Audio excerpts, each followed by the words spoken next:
Bonjour et bienvenue sur cette nouvelle vidéo de devenircertifié.com. Je me suis fait absent pendant très longtemps. Lors de la dernière publication, j'avais promis quand même de reprendre les articles à une fréquence régulière, ce que je n'ai pas pu honorer.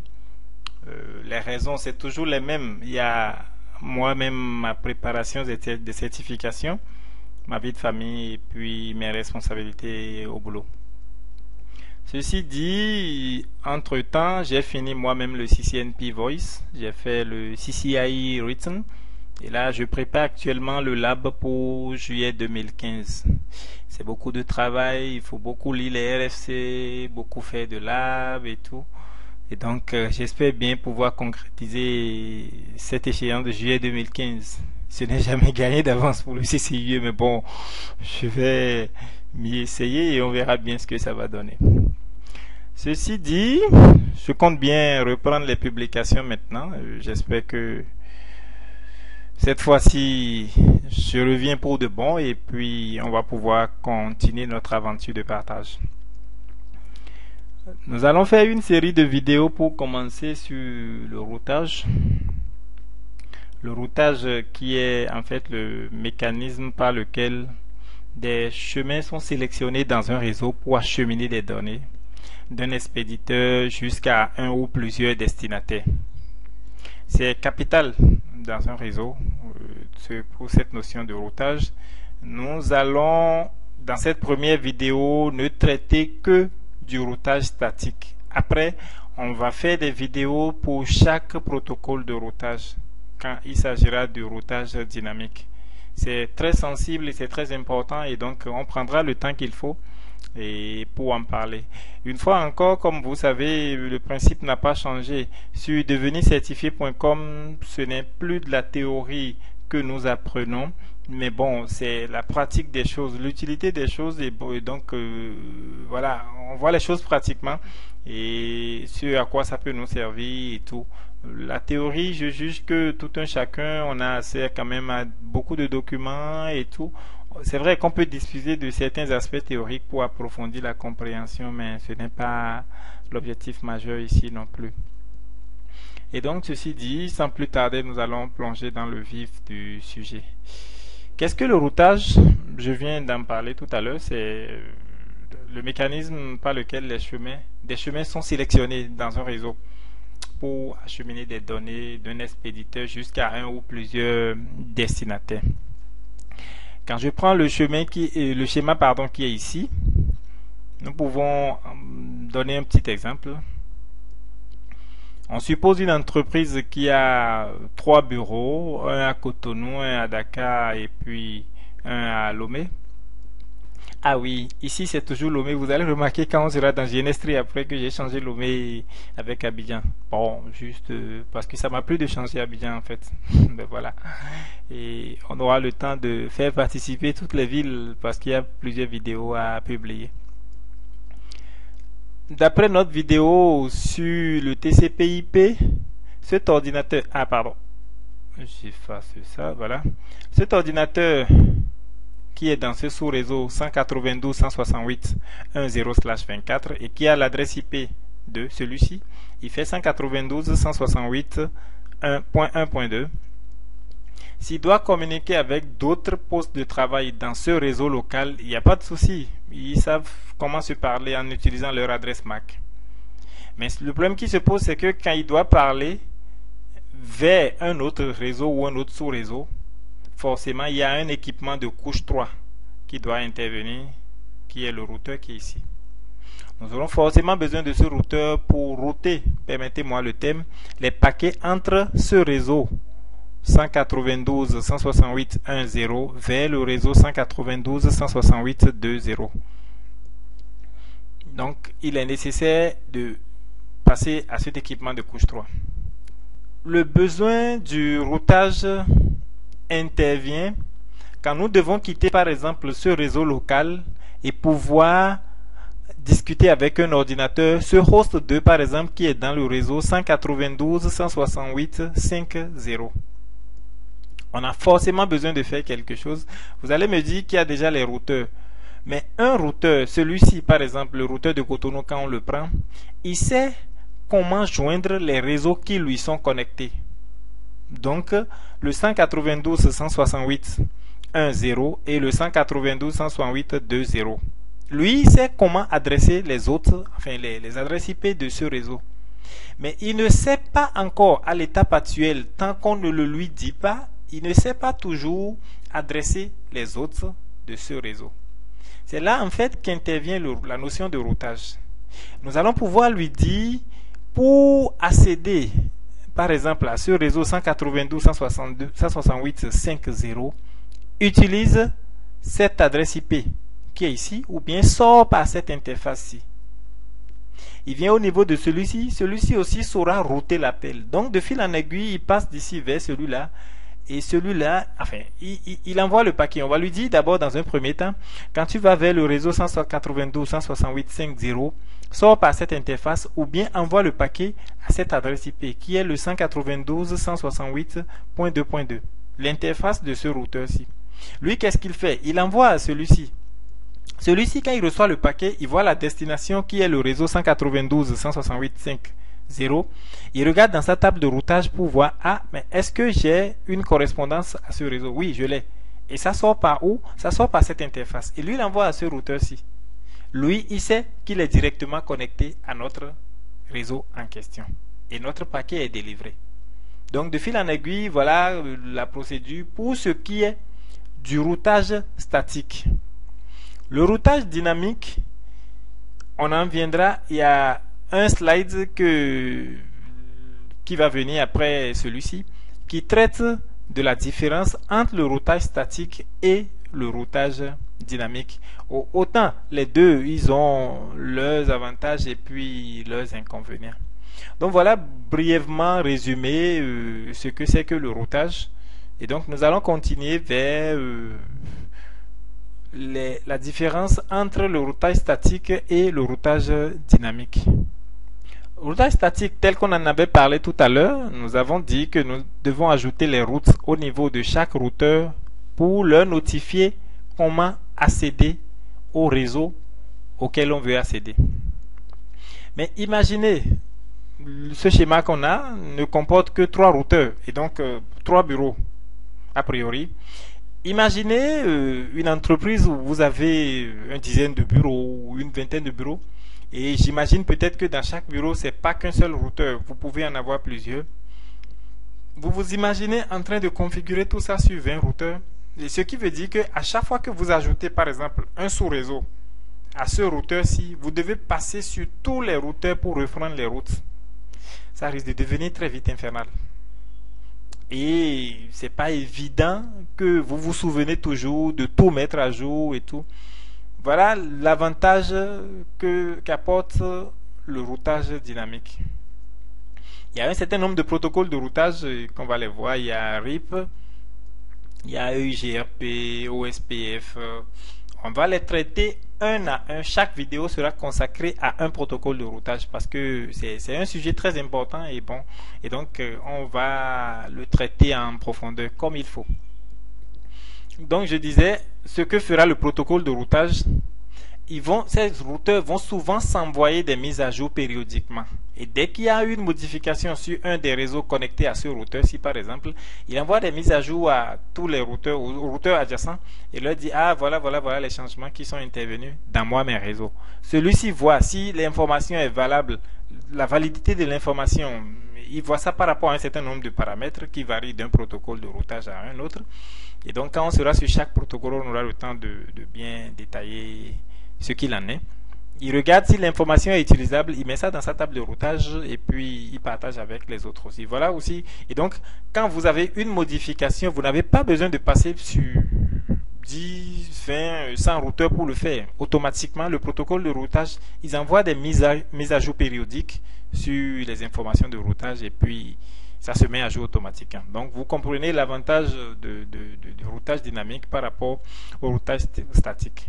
Quoique, parfois, on peut utiliser le routage statique comme backup au protocole de routage dynamique en cas de souci. Et là, il va falloir, on va voir après ce qu'on appelle la distance administrative. Il va falloir modifier la distance administrative pour que la route statique ne passe pas avant les protocoles de routage. Ceci dit, nous pouvons continuer sur le slide suivant. Ce slide traite de quelques petits rappels, distance administrative et puis la métrique. Qu'est-ce que c'est? La distance administrative est définie comme la préférence dans une table de routage des routes apprises par un protocole de routage par rapport aux mêmes routes apprises par un autre protocole de routage. Ici, vous avez des distances administratives par défaut. Une interface directement connectée à un routeur aura toujours 0 par défaut comme distance administrative. Plus la valeur est faible, plus le routeur va préférer cette route. Et donc, la route est meilleure, quoi. Et donc, le protocole qui est lié à la route. Interface directement connectée, distance administrative 0. Une route statique que vous ajoutez à une distance administrative de 1. Protocole external BGP, Border Gateway Protocol, qui a une distance administrative par défaut de 20. Internal EIGRP qui a une distance administrative par défaut de 90 et ainsi de suite. Vous avez des documents pour avoir ces informations. Nous allons voir par la suite comment on peut jouer. Vous avez vu par exemple, la route statique a une distance administrative de 1. Donc si on veut l'utiliser comme backup, on a intérêt à modifier la distance administrative.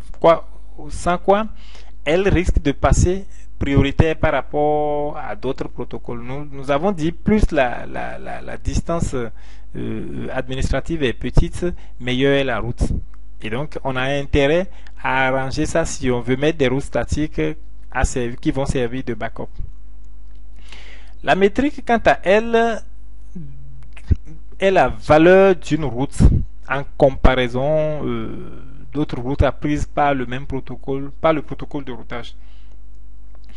Ici aussi c'est pareil, plus sa valeur est faible, meilleure est la route. Bon. En fonction des protocoles que vous aurez, protocoles de routage, ils ont différentes façons de valoriser la route. RIP par exemple valorise la route par rapport au nombre de sauts, c'est-à-dire au nombre de routeurs que le paquet parcourt. EIGRP par exemple utilisera la bande passante, OSPF le coût, et puis voilà, il y a beaucoup d'autres. On va passer au peigne fin comme j'ai dit par vidéo chaque protocole de routage et donc on aura le temps de les faire dans le moindre détail. Et donc voilà la petite notion qu'on peut voir sur le routage avant de passer à la configuration du réseau qu'on a vu un peu plus haut.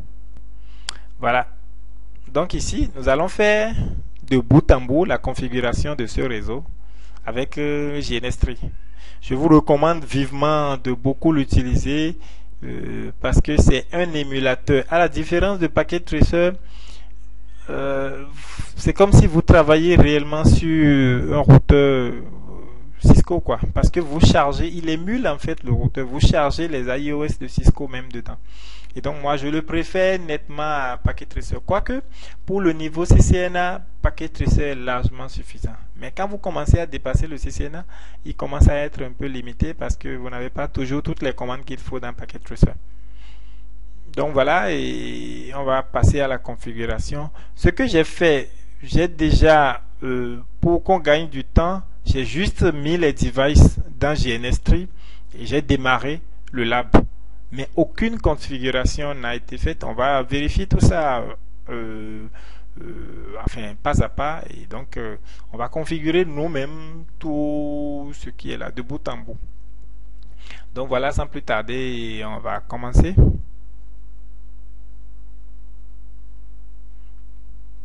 Alors, donc c'est ça le lab. Là, nous sommes dans GNS3. J'ai ouvert GNS3. J'ai dû restreindre l'écran pour pouvoir capturer la partie qu'il faut, enfin, la partie qui contient l'information utile. Et donc, souffrez de ne pas voir toute la fenêtre de GNS3, mais c'est la nouvelle version de GNS3. Et c'est des gens qui font un travail formidable que je salue ici, et puis qui est gratuit en plus, quoi. Et donc, voilà. un peu comme sur le schéma là-bas qui était dans la présentation. Donc le routeur de Cotonou qui est là, le routeur de Dakar, Abidjan, switch dans chaque ville. Nous avons des ordinateurs qui sont là. Alors les hosts dans GNS3, nous n'allons pas mettre un host. Il y a deux possibilités. J'avais publié une vidéo là-dessus. Soit on met le host et on lui met une interface loopback de la machine physique qui héberge GNS3. Ce que nous on va faire ici pour ne pas trop alourdir le lab, on va représenter les ordinateurs ici par des interfaces loopback sur les routeurs. Ça va éviter de mettre encore des interfaces ou bien d'avoir chargé des images dans les hosts et tout. L'ordinateur sur lequel je fais le tournage n'est pas super puissant et donc forcément on risque de le plomber complètement si on se met à configurer toutes les images et tout dans tous les ordinateurs. Et donc ceci dit, nous allons rentrer dans le vif du sujet. Voilà les terminaux des trois routeurs. Cotonou, Abidjan, Dakar. Nous allons commencer par Cotonou. On suppose que c'est le headquarters. D'accord. Une commande très pratique, c'est le show IP interface brief. Je ne sais pas si vous la connaissez, mais elle est très pratique parce que elle vous donne un résumé parfait de l'état de toutes les interfaces IP de votre routeur. Et donc très vite, sans beaucoup d'informations inutiles, vous avez l'information nécessaire que vous voulez. Autre chose sur laquelle je veux attirer votre attention, cette commande show IP interface brief, vous avez vu, je l'ai tapé entièrement. Apprenez quand vous faites les labs à taper les commandes entièrement, dans leur entièreté, parce que il se pourrait, enfin, quand moi je faisais mon CCNA, le simulateur de l'examen ne reconnaît pas les commandes pas complètes. Par exemple, cette même commande, je peux faire show IP int b. Il arrive à interpréter la commande. Mais quand vous vous habituez à des écritures comme ça, arrivez à l'examen et que vous ne connaissez pas la syntaxe de votre commande entièrement, vous risquez de commencer par bailler. Donc je recommande vraiment que quand vous travaillez, que vous vous habituez à la syntaxe complète, vous êtes plus à l'aise dans une salle d'examen. Ok, ceci dit, on va commencer par configurer le routeur de Cotonou. On a vu qu'il est entièrement sans config. On va voir l'interface qui est ici. Quand vous pointez dans GNS3, quand vous pointez là-dessus, il vous donne l'interface du routeur. Vous pouvez remarquer sur la note qui s'est affichée que l'interface c'est le Fast Ethernet 00 qui est celle-ci dans le sous-réseau 192.168.1.0. On va déjà configurer ça. Configure terminal. Vous pouvez mettre conft, il va le prendre, mais comme je vous l'ai dit aussi, quoi. Interface Fast Ethernet 0/0 IP address 192.168.1.0 space 255.255.255.0. Ça c'est le masque de ce réseau. Et donc là je fais n'importe quoi là. C'est 254, voilà.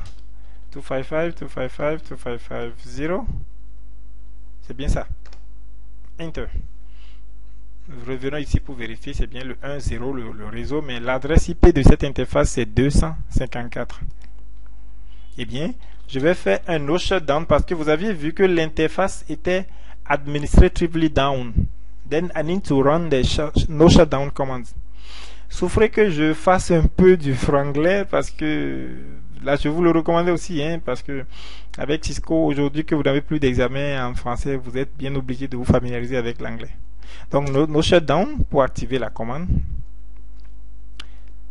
Maintenant, on peut voir l'état de la commande. Voilà, il a déjà mis que l'interface est passée up.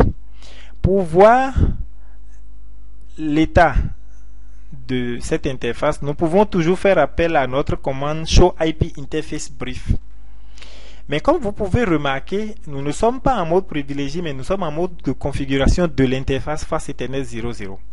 Si je fais show IP interface brief,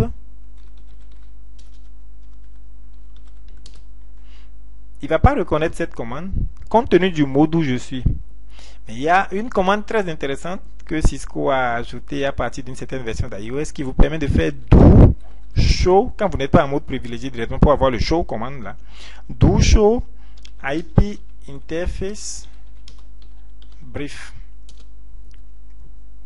Voilà. Comme vous pouvez le remarquer, notre interface face Ethernet 00,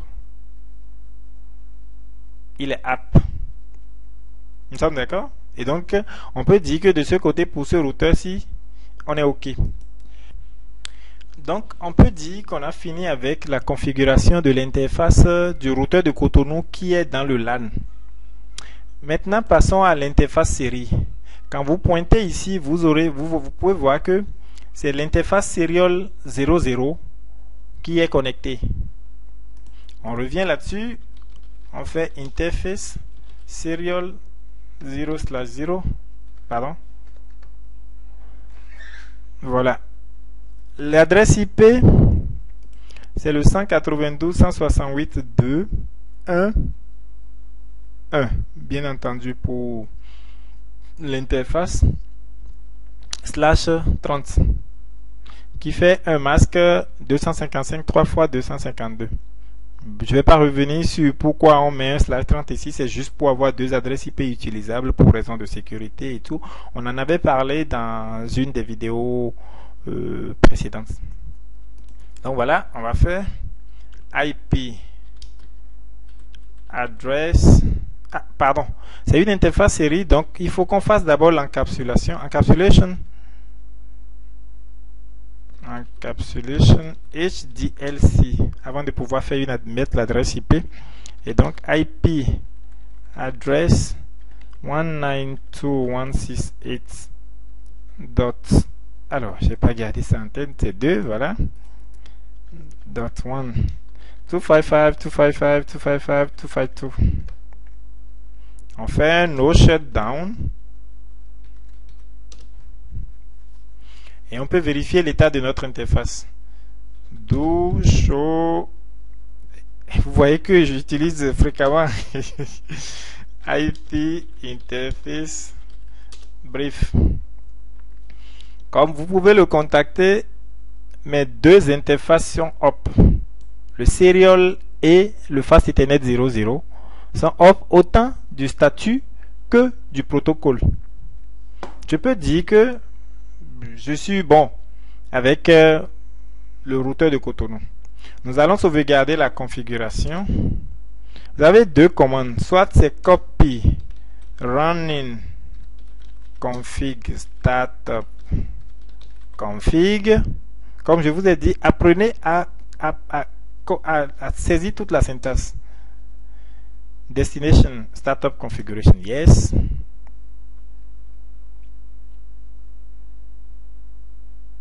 Donc, comme je vous ai dit, la machine sur laquelle je fais le label n'est pas super dopée, donc souffrez, voilà, qu'elle prenne tout son temps. Il y a une deuxième commande qui est write memory. Celui-là aussi permet d'enregistrer la configuration. Parce que quand vous faites comme ça, le running config il est en RAM. Quand vous redémarrez le routeur sans faire ces deux commandes, vous perdez la configuration. Alors, donc, ceci dit, nous pouvons dire que Cotonou est OK. Passons à Abidjan. Notre commande favorite show IP interface brief. Vous avez vu, tout est down. Commençons ici par l'interface série. Celui-ci, il fait le 00 aussi. Donc, config terminal. Interface serial 0/0. Encapsulation HDLC. IP address 192.168.2.2, 255.255.255.252. Then no shutdown. On peut vérifier encore l'état des interfaces do show IP interface brief, la commande fétiche. Et donc vous pouvez voir ici que l'interface serial 00 il est app, autant statut que protocole. Passons à présent à l'interface Fast Ethernet du LAN qui est le 00, comme vous pouvez le constater sur la note qui s'est affichée avec dans le sous-réseau 3. Donc interface Fast Ethernet 0/0 IP address 192.168.3.254.255.255.255.0 and no shutdown to enable our interface. Now let's try to find out how it's going to be this interface. Do show IP interface brief. This is our favorite command. Ok, comme vous pouvez le constater, les deux interfaces sont up. Pour vérifier si nous avons fait du bon travail, essayons de pinguer l'interface série du routeur de Cotonou 168.2.1. Ah, il est content. Les ratés qu'on a, c'est dû à mon ordinateur qui est un peu, voilà quoi, parfois. Et donc nous pouvons voir que nous pouvons pinguer l'interface serial du routeur de Cotonou. On est d'accord. Faisons un petit test. Essayons de pinguer l'interface LAN du routeur de Cotonou. Qu'est-ce que vous remarquez? Ah, le ping il est mort. Je reprends.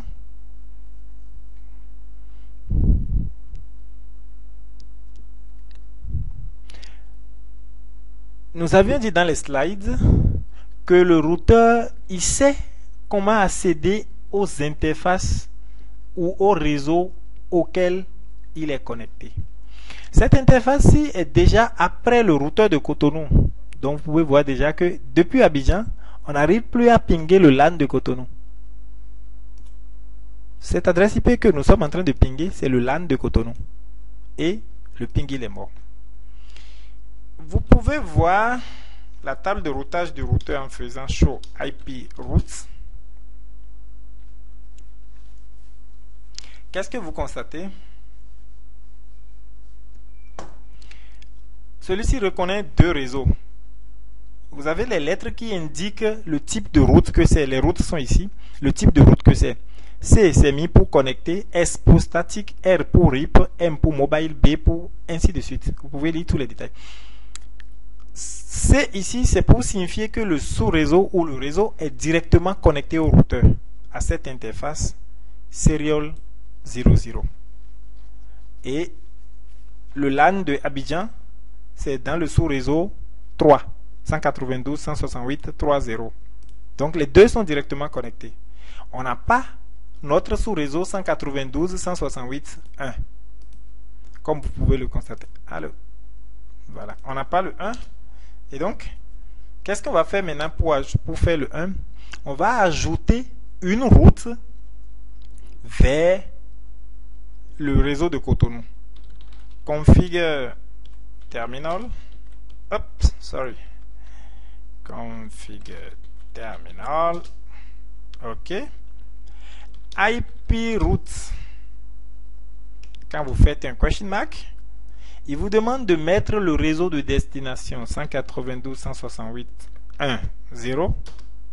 D'accord? C'est ce réseau qu'on veut accéder. Un point d'essai destination prefix mask. Sorry. 255, 200, pardon. 255, pardon. 0. Donc, nous voulons ajouter une route vers le réseau 192.168.1.0. Voilà toutes les options dont vous disposez. Soit, quand vous mettez la première option, par exemple, Forwarding Routers IP Address. Celui-ci nous permettra de dire, quand tu accèdes à ce réseau-ci, transfère les paquets à cette adresse IP. Et donc, on mettra l'adresse IP du port série du routeur de Cotonou, qui est celui qui sait comment accéder à notre réseau en question. Ou bien, on peut lui dire de sortir par une interface. Mais quand on le fait comme ça, ce serait l'interface Serial 00 du routeur d'Abidjan. Lui, c'est déjà en sortant par cette adresse à qui donne le paquet. On peut choisir de mettre l'adresse IP du routeur du serial du routeur de Cotonou 192.168.2.1. On peut vérifier maintenant la table de routage do show IP routes. Ah, on a une nouvelle route en /24. Le 1 ici, c'est la distance administrative. Par défaut, pour la route statique, on l'a vu, c'est 1. Et donc, qui sort via l'interface, l'adresse IP 192. Essayons de voir si, maintenant, on peut pinguer l'interface LAN du routeur de Cotonou. Oups, on y est.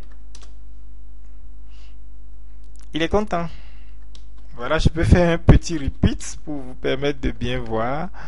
Voilà, on va répéter un certain nombre de fois. Ouais, il y a ma machine qui fait des siennes aussi, quoi.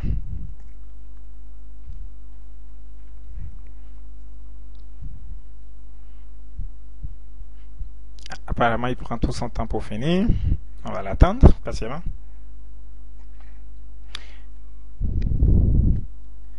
En attendant qu'il finisse, je reviens ici. Qu'est-ce qu'on vient de faire? On a tracé la route de Abidjan vers Cotonou. Mais est-ce que Cotonou saura aller à Abidjan? Parce que quand vous faites un ping, c'est un aller-retour. Est-ce que Cotonou saura aller vers Abidjan?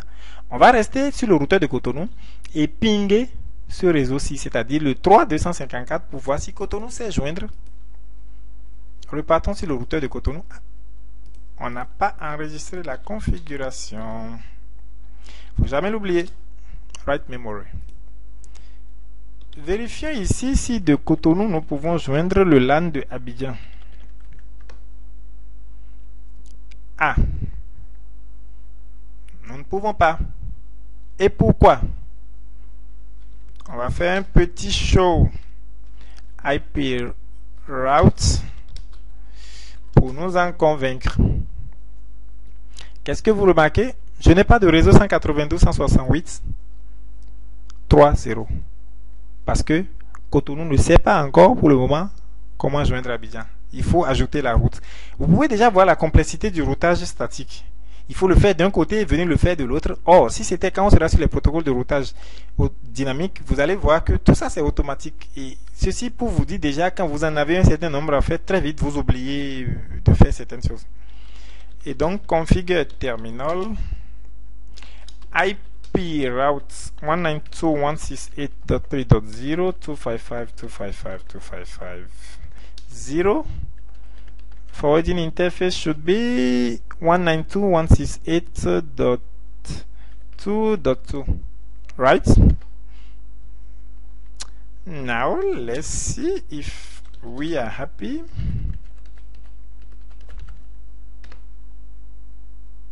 Il est content, n'est-ce pas qu'il est content? Voilà. Maintenant, Cotonou aussi sait comment joindre Abidjan. Nous allons faire un petit write memory pour enregistrer.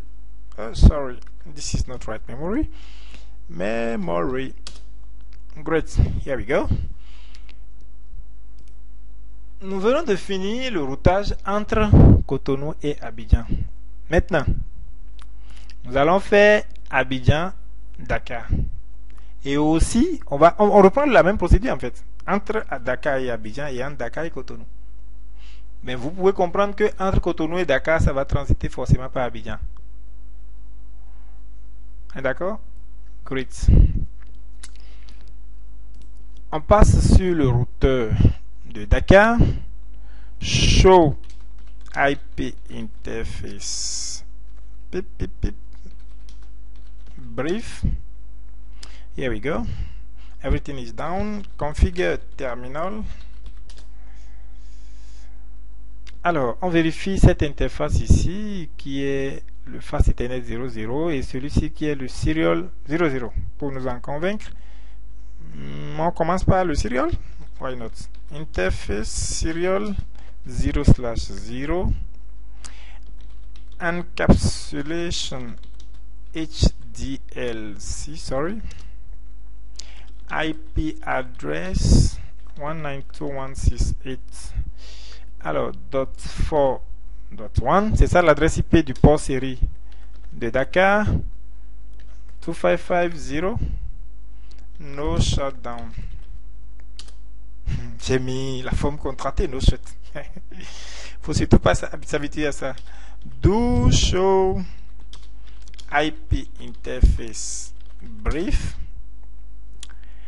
Here we can see that the serial interface is up for status and protocol.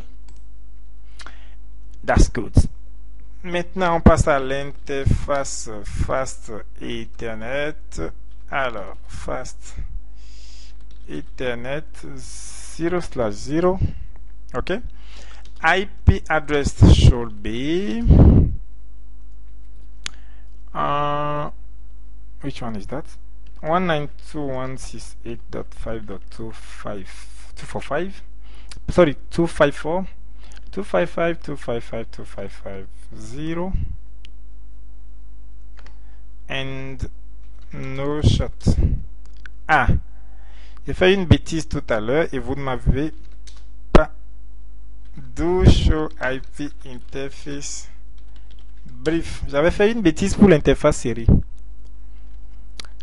Le masque que j'avais mis, c'était du slash. Ouais. C'est un réseau en /30, donc c'est pas le bon masque. On va repartir corriger ça, autrement on n'allait pas pouvoir le pinguer. 104, pardon, interface serial 0/0. Ok, IP address 192.168.4.1 255.255.245. Sorry, 255.252. Ok. Maintenant, comme vous pouvez le constater, on doit revenir à Abidjan pour configurer la deuxième interface serial de Abidjan qui est ici, qui est le serial 0/1. Ok, configure terminal, interface serial 0/1, IP address 192.168.4.2. Yes. 255. Encapsulation first. Encapsulation HDLC. IP address 192.168.4.2. 255. Hop. C'est pas ça. Et puis un petit no shut. Après, on va faire un do show IP interface brief pour voir ce que ça donne. Alors, on peut déjà essayer de pinguer Dakar, interface serial de Dakar qui fait le 192.168.4.1. Ah, il est content. Voilà, on peut joindre l'interface série de Dakar. On va voir si on peut joindre l'interface Ethernet de Dakar qui est le 5.254. Non, il est mort. Donc, vous avez compris le principe. Qu'est-ce qu'il faut faire maintenant? Ajouter une route vers Dakar. on va faire le configure terminal IP route 192.168.0.255.255.255.0. The next forwarding IP is 192.168.4. On est à Abidjan, donc c'est le 1 qui est l'interface serial de Dakar. En principe, notre ping doit pouvoir répondre maintenant. Il est content. Depuis Abidjan, nous arrivons à joindre Dakar. Nous sommes d'accord? J'ai fait un petit repeat pour que vous le voyez mieux.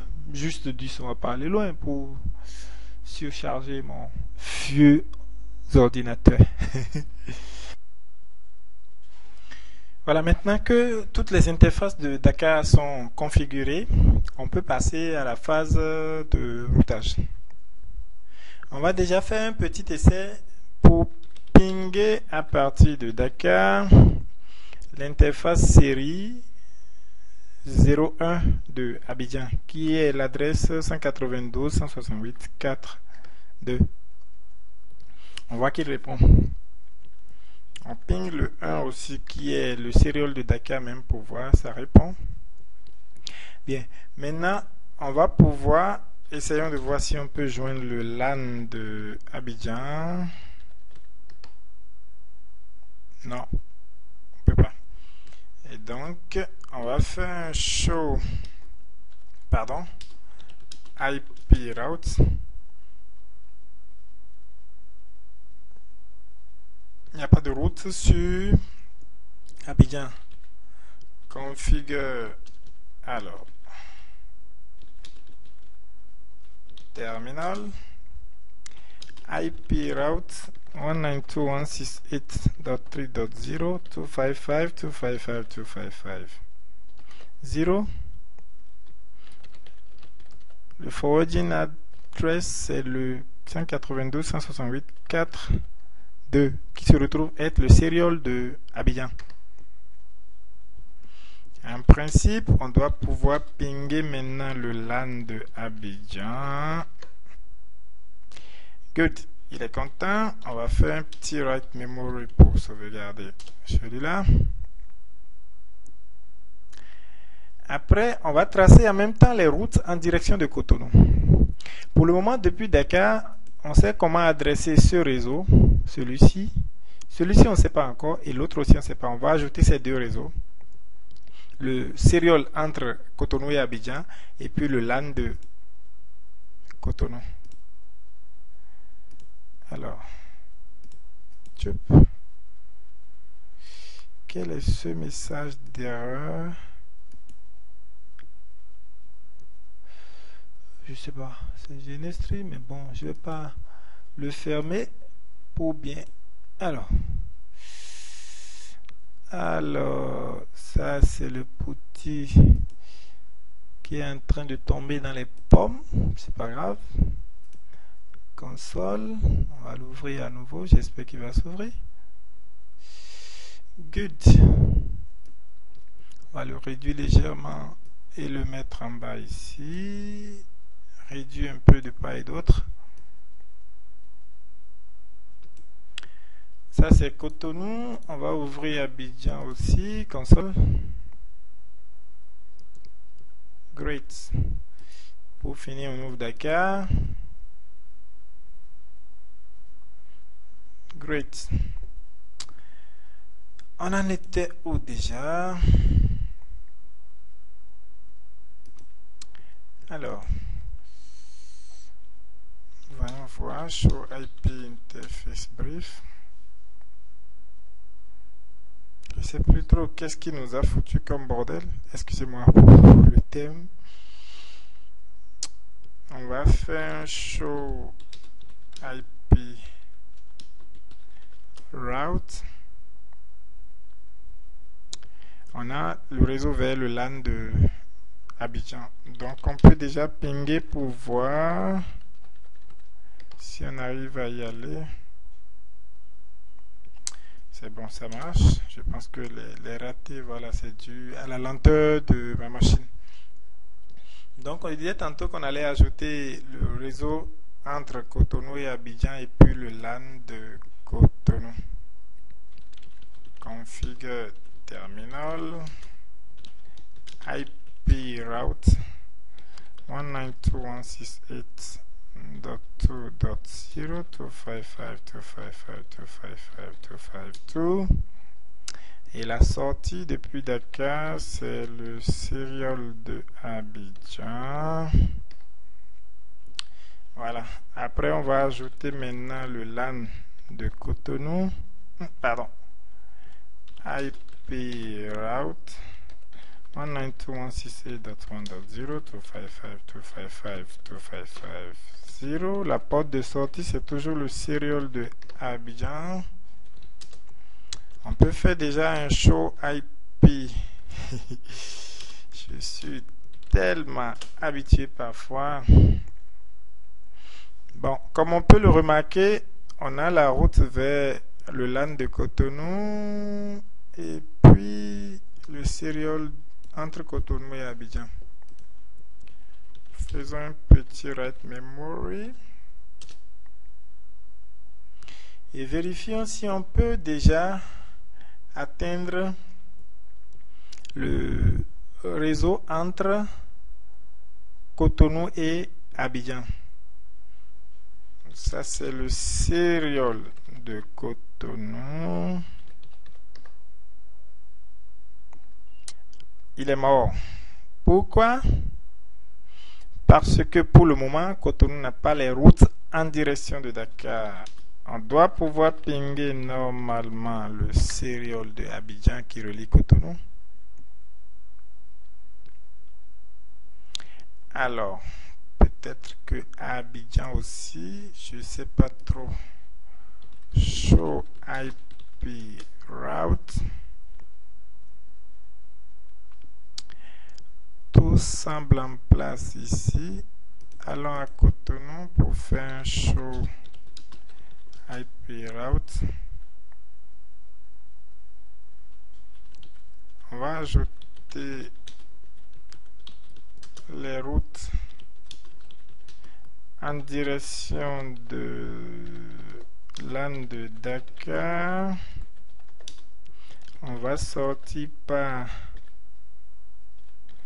voilà le serial de Abidjan. On va ajouter aussi le serial entre Abidjan et Dakar. On sort toujours par le serial de Abidjan. Voyons voir si lui est content.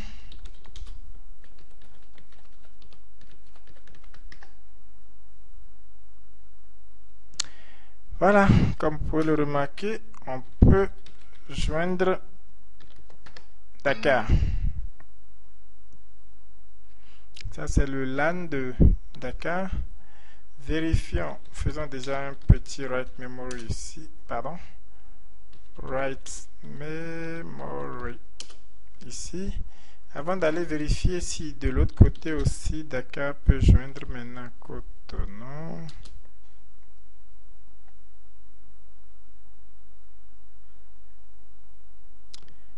Toujours pas.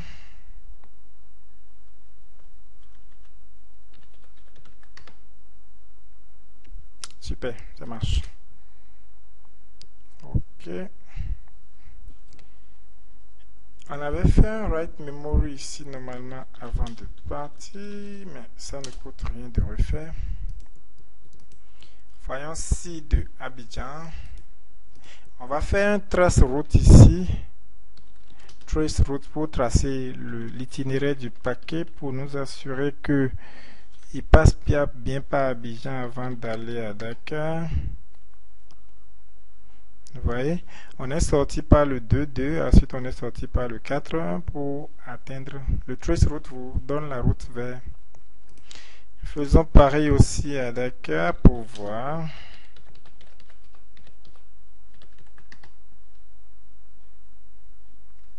Parfait. Donc, je pense que tout est bien qui finit bien. Ah, je voulais vous parler d'une petite commande show IP route.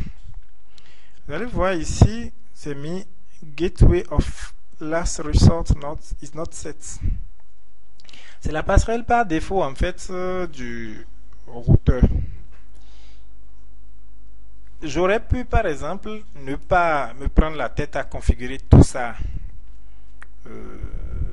manuellement et juste dire ajouter une route par défaut. Par exemple à partir de Cotonou, je lui dis son routeur par défaut c'est Abidjan, c'est-à-dire cette interface.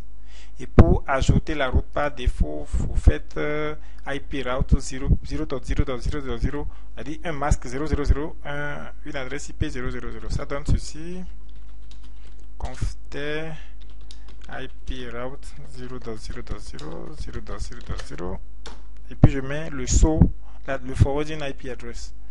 Et comme ça, si j'avais fait comme je l'avais fait, tout ce qu'on va lui demander qui n'est pas dans son LAN, lui le forward automatiquement à ce routeur-ci, qui est Abidjan. Abidjan sait comment aller à Dakar et comment aller partout ailleurs en fonction du routage qu'on aurait configuré.